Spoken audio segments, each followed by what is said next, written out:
राहुल जी ने बोला है, एक सिख नौजवान को संबोधन करते हुए उन्होंने कहा, fight is about whether he as a Sikh is going to be allowed to wear his turban in India, or he as a Sikh is going to be allowed to wear kara in India, or he as a Sikh is going to be allowed to go to Gurdwara in India.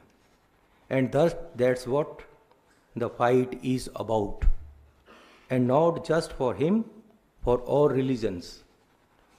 उन्होंने चिंता जाहिर की है कि जिस तरीके से देश में दलित, एससी, एसटी, ओबीसी और मिनॉरिटीज़ को ट्रीट किया जा रहा है, और जिस तरीके से इनके खिलाफ एक जहाज छेड़ा हुआ है बीजेपी ने हर तरीके से, आने वाले समय में ऐसा होगा या हो सकता है कि सिखों को टर्बन पहनने की भी अनुमति ना हो। क्या वो होगी या नहीं होगी, ये चिंता जाहिर की है, और ये एक वैलिड चिंता है। उन्होंने सिक्खी की बात की है, सिखों के हक में बात की है, हम उनकी सराहना करते हैं।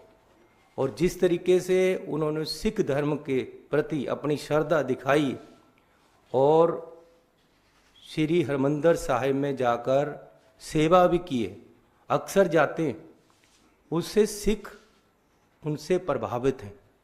और ये जो जहाद अब जिस तरीके से बीजेपी इस उनकी जो स्टेटमेंट है इसको मिस इंटरप्रेट कर रही है, वो एक्चुअली क्या है, वो ये नहीं कह रहे हैं कि जी ये बाहर जाकर बोला है इसलिए बदनाम हो गए हम।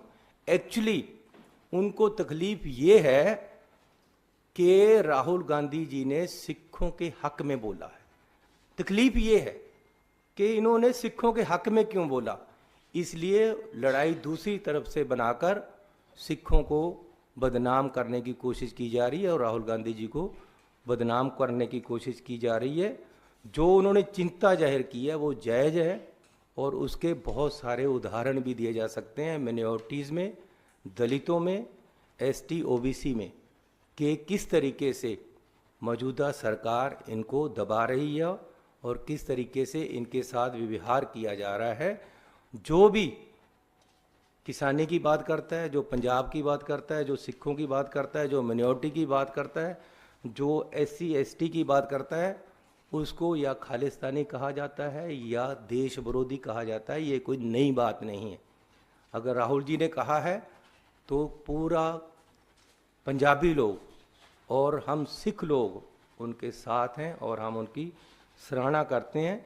ही framed these issues as part of broader struggle for religious freedom in India.